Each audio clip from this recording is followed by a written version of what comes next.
Today, folks, we're going to have a description of the fight coming up between Brock Lesnar and Shane Carwin.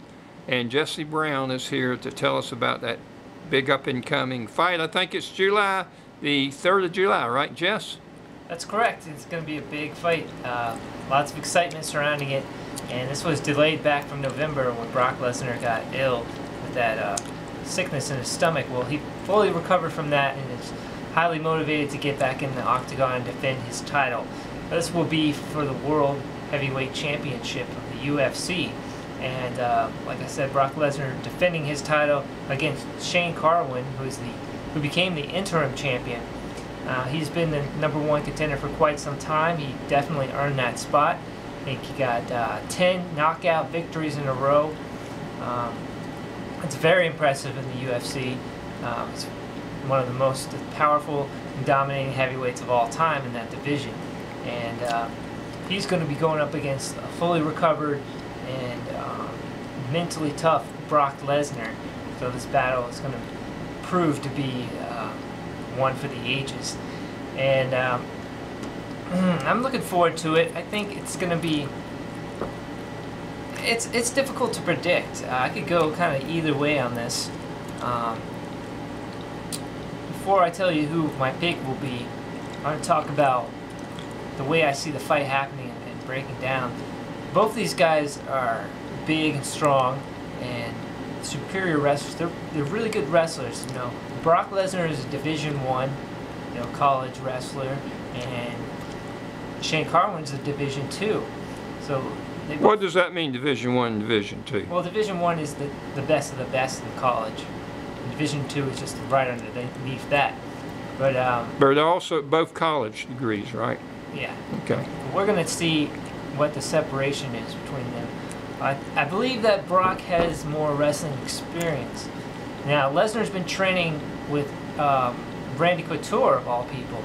He invited Randy Couture down there to his gym, and they've been getting along and sharing techniques. I think Brock is going to use a lot of that in his repertoire, in his game plan. I shouldn't say a lot, but we'll see.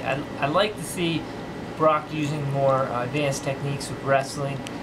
Some of Randy's style, like the clinch work, Greco-Roman, and just anything you can use to get in there and dirty box and exchange, use elbows and forearms. And I think Brock Lesnar will be wise enough to do that. Shane Carwin is a fierce guy with his fists. He's really powerful, and Brock Lesnar realizes that.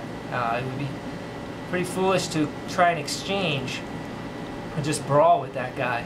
So I'm looking for Brock Lesnar to grapple with Carwin as much as possible, get his arms around him, hook him, push him up against the cage, and try to shove him down on the ground and smother him. That's what Brock does best. We saw Brock pin Frank Mir right up against the cage and hammer his face until it was a bloody mess. And whenever Mir got the advantage in the stand-up, Brock would just grab him, hug him, and then pull him over. And Mir wasn't able to do anything. Carwin's a bigger, stronger guy, and he's got wrestling skills, so it's not going to be quite as easy, that's for sure. But what I want to know is, will Brock Lesnar try to shoot on Shane Carwin? Will he try to take him down from the outside? Who's training Shane Carwin? Does he have any special trainers? Or? Yeah, Shane Carwin, he's a really smart guy, and he's teamed himself up with Greg Jackson up in Albuquerque, New Mexico, and they have a great team there. Fighters like Rashad Evans, George St. Pierre, and Nathan Marquardt all train with Greg Jackson, and they're known for coming up with excellent game plans, really good strategy. We saw the game plan work for Rashad Evans, and he beat Rampage because he utilizes wrestling. And George St. Pierre has always had a good game plan to use his wrestling.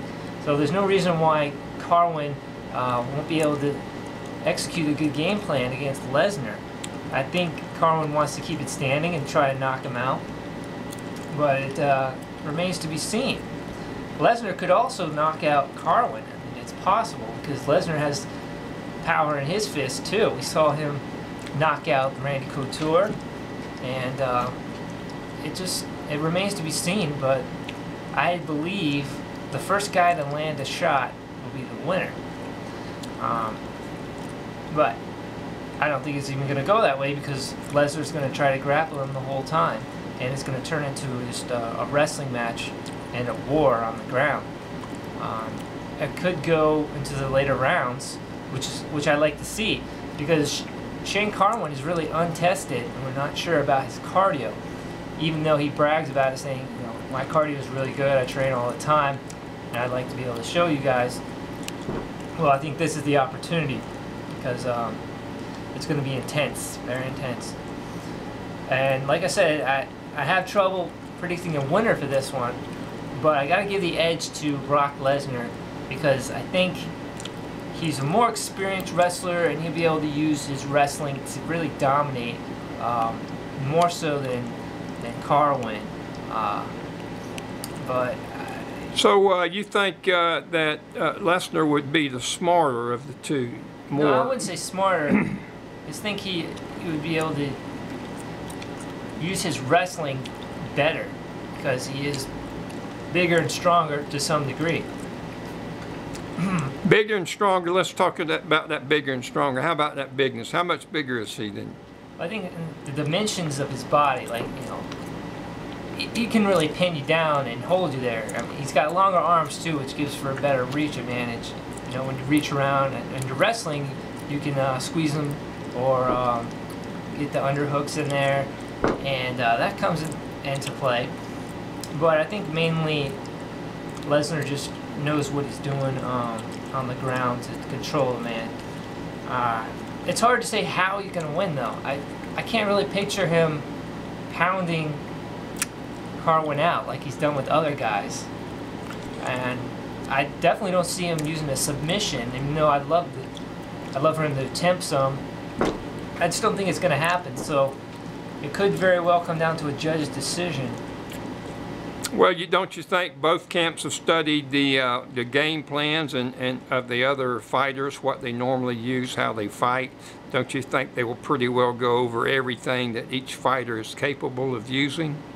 Yes, I do, but that still doesn't change my opinion. I just think, you know, if anything, I have to say Lesnar will win by TKO, by pounding him out. But even though that's kind of unlikely, I don't see that happening in my mind, the only other outcome I can come up with is Lesnar winning by judge's decision, or even possibly Shane Carwin winning by knockout. And I think that's what most people are predicting, is a Shane Carwin knockout. Okay, who has the height advantage here? Oh, Brock by about an inch. That's not really that. Is that all? It's an inch? I thought he was like 6'6", but No.